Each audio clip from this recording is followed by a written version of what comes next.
بسم اللہ الرحمن الرحیم۔ اللہ پر یقین کی کہانی۔ ایک بادشاہ تھا جس کی 7 بیٹیاں تھیں۔ ایک دن بادشاہ بہت خوش ہوا اور اپنی بیٹیوں سے کہنے لگا، میں تم سے جو سوال کروں گا تم اگر اس کا صحیح جواب دو گی تو میں تمہیں تمہارا من چاہا تحفہ دوں گا۔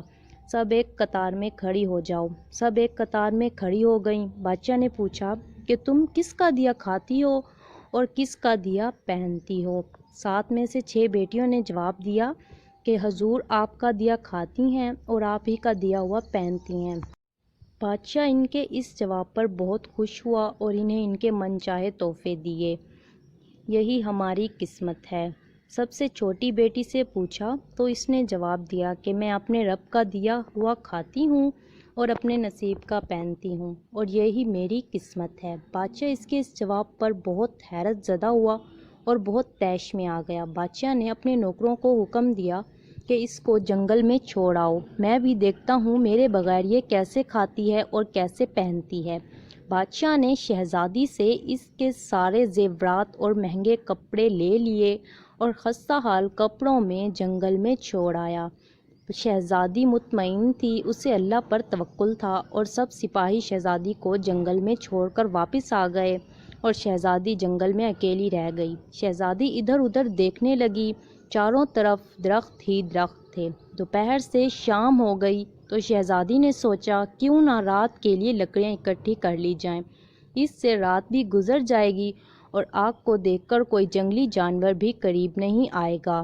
لکڑیوں کی تلاش میں جب شہزادی نکلی تو اسے جنگل میں ایک جھونپڑی نظر آئی جہاں باہر ایک بکری بندھی ہوئی تھی اور اندر سے کھانسنے کی آواز آ رہی تھی۔ جنگل میں جھونپڑی کیسے؟ شہزادی پہلے تو بہت حیران ہوئی کہ ویران جنگل میں جھونپڑی کیسے؟ پھر وہ جھونپڑی کے اندر داخل ہوئی تو دیکھتی ہے کہ ایک بوڑھا ضعیف چارپائی پر لیٹا کھانس رہا ہے اور کھانستے کھانستے پانی پانی پکار رہا ہے۔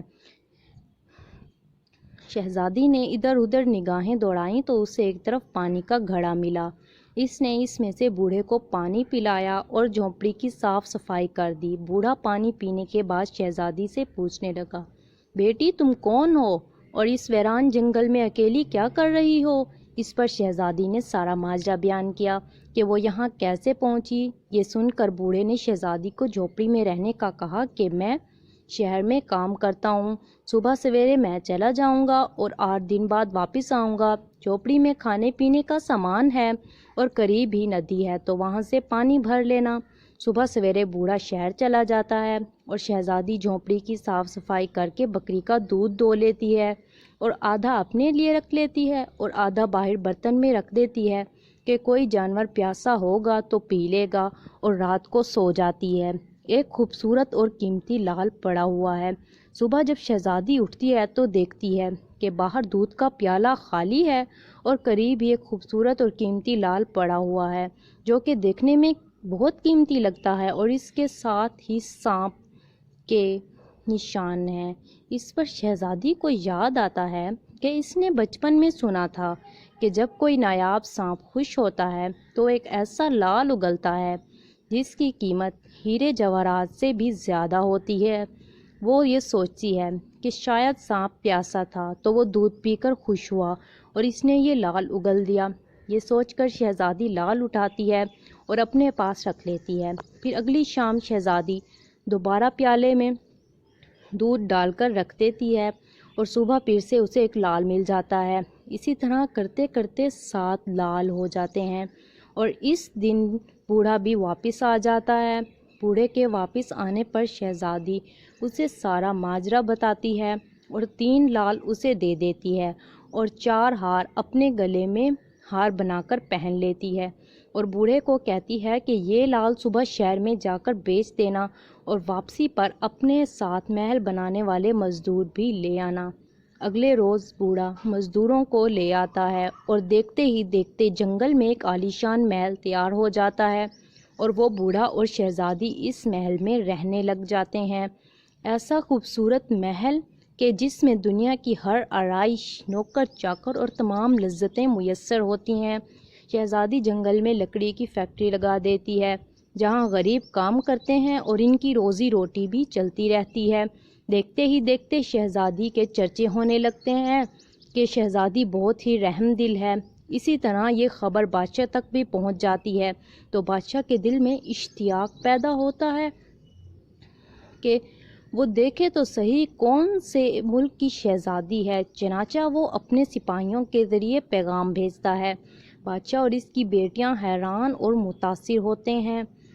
جب شہزادی کے سپاہی اسے بتاتے ہیں تو وہ کہتی ہے کہ وہ بادشاہ سے صرف ایک شرط پر ملے گی کہ جب بادشاہ اپنی ساری بیٹیوں کے ساتھ آئے۔ چنانچہ بادشاہ اگلے روز ہی اپنی ساری بیٹیوں کے ساتھ شہزادی کے محل میں پہنچ جاتا ہے۔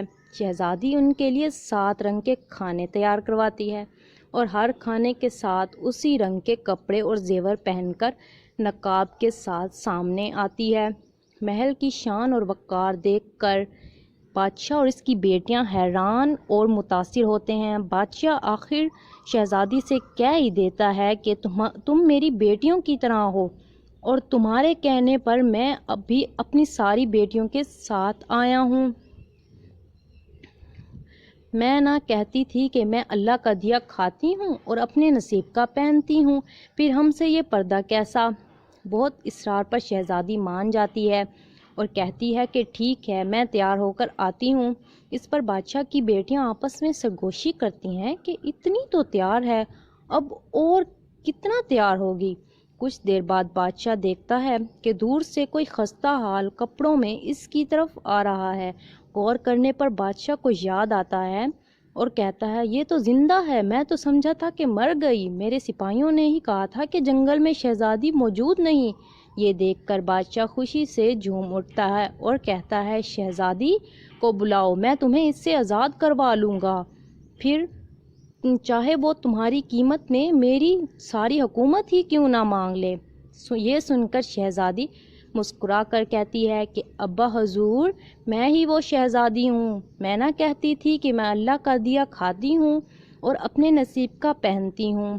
بس اسی اللہ کا احسان ہے کہ آج مجھے اتنا عطا کیا کہ آج میں آپ سے بھی زیادہ امیر ہوں۔ اس پر شہزادی انہیں بتاتی ہے سارا حال کہ وہ یہاں کیسے پہنچی اور دکھاتی ہے وہ ہار جس میں ابھی ابھی 4 لال موجود تھے۔ یہ دیکھ کر باقی شہزادیاں دل ہی دل میں اس پر رشک کرنے لگتی ہیں اور کہتی ہیں کہ کاش ہم نے بھی اس وقت یہی کہا ہوتا کہ ہم اللہ کا دیا کھاتی ہیں اور اپنے نصیب کا پہنتی ہیں۔ تو دوستو، ہمیشہ اللہ کا شکر ادا کرو، وہ جس حال میں رکھے اس کا ذکر کرو، وہ ذات کبھی تمہیں اکیلا نہیں چھوڑے گی بے شک۔